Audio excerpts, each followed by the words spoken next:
Tension's really flaring there outside of the courthouse. And what we're seeing, Michael Jaafar, we've, of course, seen plenty of pro-Karen Read supporters and interviews with them, but it seems now there's this swell of those who are counter-protesters. I mean, it really seems like there's almost a movement out there that has this political feel to it, but it makes you a bit nervous when you have the mashup of these two sides who feel so strongly about this case.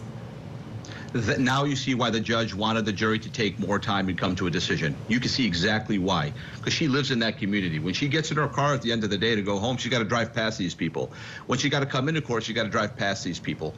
There's security that, like, this is a courthouse where the public walk in and they pay traffic ticket fines, right? Like, this is not a courthouse that's accustomed to having security. It's not built for that, right?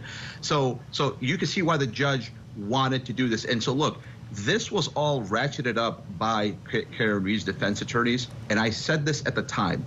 Back in January, when there was a pretrial hearing because the state was objecting to turning over evidence, I think it was like letters in between the investigators and the DNA samples to allow the defense attorneys to independently examine them.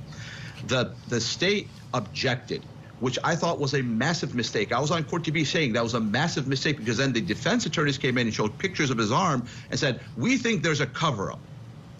We think that the Massachusetts police are covering up for one of their own.